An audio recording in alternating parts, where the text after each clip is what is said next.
Bab 53. Terlalu miskin. Sialan. Pagoda kecil marah besar, leluhurmu bahkan harus memanggilku Tuan Pagoda, namun kau malah berani meremehkanku. Percaya atau tidak, aku akan memutuskan takdir klan kalian hari ini juga. Yuda mencemooh, memutuskan takdir klan kami. Kau benar-benar hebat membual. Pagoda kecil. Boom.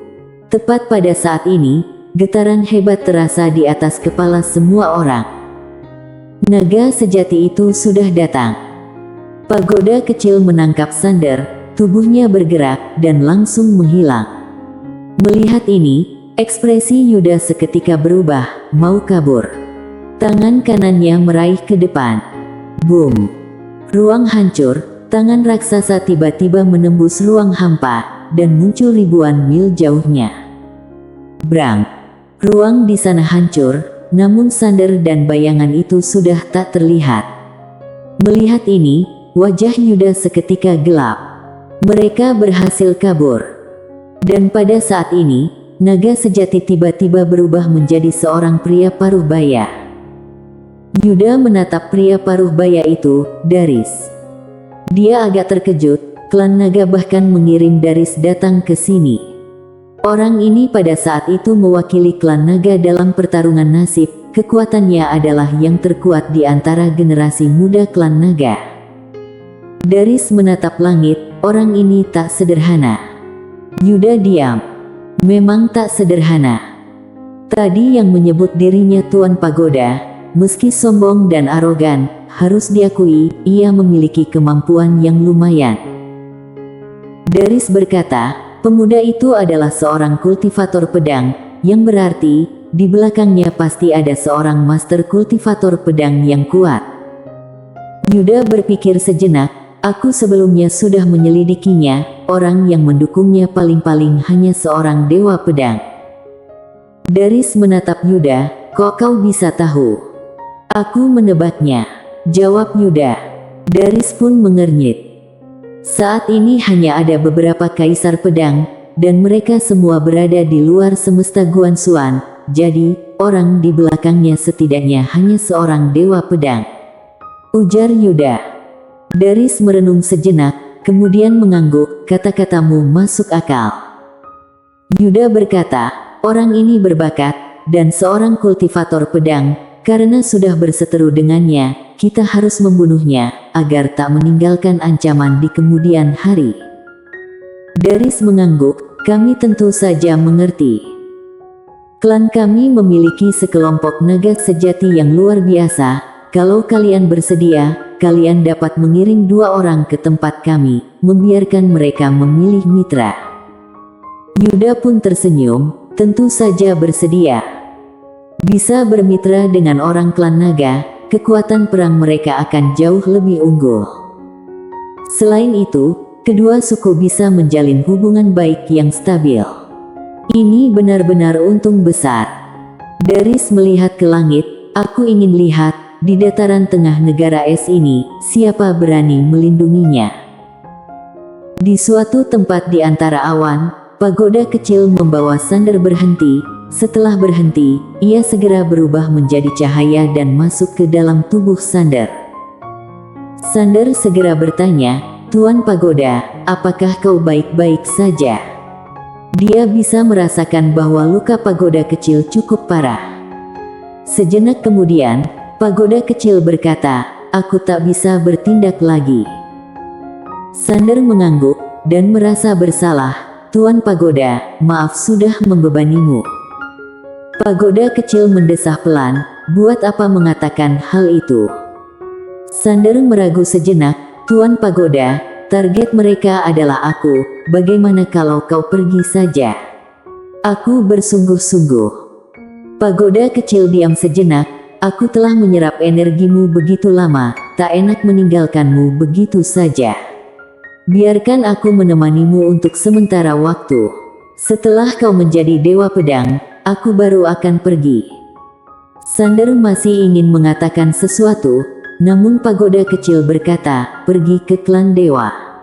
Gadis yang memberimu kalung giok itu adalah orang baik, kali ini seharusnya tak akan ada kejadian tak terduga.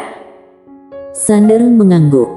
Saat ini, ia tak memiliki pilihan lain. Sander kembali lagi ke area portal. Ketika melihatnya, orang tua itu meliriknya tanpa berkata-kata. "Aku ingin pergi ke klan dewa," ujar Sander. Kemudian mengeluarkan sebuah cincin penyimpanan dan memberikannya kepada orang tua itu. Orang tua itu menerima cincin penyimpanan, lalu menunjuk ke portal di sebelah kanan. Sander mengangguk dan berjalan ke sana. Tiba-tiba, orang tua bungkuk itu berkata, "Apakah kau akan kembali lagi?" Sander menatap orang tua itu. Kalau tak ada kejadian tak terduga, seharusnya tak akan kembali lagi. Biasanya, mengatakan perkataan seperti itu pasti akan ada kejadian tak terduga terjadi, ujar pihak lawan. Ekspresi Sander kaku. Portal diaktifkan, dan Sander langsung menghilang. Tak lama kemudian, Daris muncul. Orang tua itu melirik Daris Tarnipa berkata-kata. "Kemana pemuda itu pergi?" tanya Daris. Orang tua itu berkata, "Peraturan perdagangan, tak boleh mengungkapkan keberadaan pelanggan. Aku adalah orang yang memiliki etika profesional." Daris membuka telapak tangannya, dan sebuah cincin penyimpanan melayang perlahan ke depan orang tua itu. Di dalam cincin penyimpanan, ada puluhan ribu kristal emas. Orang tua itu pun segera menunjuk ke portal klan dewa. Daris mengejek, "Etika profesional." Kemudian ia menuju ke portal tersebut. Mendengar itu, mata orang tua bungkuk memancarkan cahaya gelap. Daris tiba di dalam portal, namun tak ada reaksi apapun dari portal. Lah menatap orang tua bungkuk itu dengan mengerutkan kening. Orang tua bungkuk berkata tanpa ekspresi, "Duh, portalnya rusak, tak bisa digunakan. Benar-benar tak beruntung." Daris terus menatap orang tua itu. "Kau sengaja mau memukulku," ejek pihak lawan. Dia benar-benar tak takut pada klan naga. Paviliun Xiao Bao tak perlu takut pada siapapun. Kalau Daris berani bertindak, klan naga akan membayar harga yang menyakitkan. Paviliun Xiao Bao bahkan tak takut pada akademi Guan Xuan. Daris menatap orang tua bungkuk itu dengan tatapan dingin, namun tak berani bertindak. Menyerang orang Paviliun Xiao Bao pasti akan menciptakan dampak diplomatik yang sangat buruk. Beberapa saat kemudian, setelah Daris mempertimbangkan pro dan kontra, ia mengeluarkan satu cincin penyimpanan lagi dan memberikannya kepada orang tua bungkuk itu. Di dalamnya terdapat 20.000 kristal emas. Namun, orang tua bungkuk itu langsung membuangnya. "Kau pikir aku tak punya uang?" Setelah berkata begitu, ia berbalik dan pergi. Daris berdiri di tempatnya dengan ekspresi yang sangat tak enak dipandang. Di dalam ruang portal, Sander duduk bersila. Di dalam pagoda kecil, suara misterius tiba-tiba berkata, "Bagaimana kalau kita langsung membawanya ke alam semesta Guan Xuan?" Pagoda kecil mendesah, "Untuk apa pergi ke sana? Mewarisi warisan keluarga. Kau juga tahu kemampuannya saat ini, apakah orang-orang di sana akan menghormatinya?" Suara misterius mengolok-olok, "Lalu kenapa? Apakah mereka berani membunuhnya?" "Siapa yang berani?" "Memang tak berani membunuhnya, namun berani memanfaatkannya. Dengan kekuatannya saat ini, apakah ia memiliki kemampuan untuk mengelola alam semesta tanpa batas ini? Menjadi boneka orang, apakah itu bermakna? Selain itu, apakah kau lupa dengan pesan pemimpin muda?" ujar pagoda kecil. Suara misterius terdiam. Pagoda kecil berkata, "Pemimpin muda tak ingin anak ini mengikuti jejaknya. Itulah sebabnya ia dikirim ke wilayah selatan yang jauh ini. Selain itu, apakah kau tak menyadari, sejak pemimpin muda menghilang, Akademi Guan Xuan sudah mulai mengalami korupsi internal. Kalau ia tak meningkatkan diri sedikit demi sedikit, bagaimana ia akan menyelesaikan masalah-masalah ini di masa depan. Suara misterius mendesah pelan.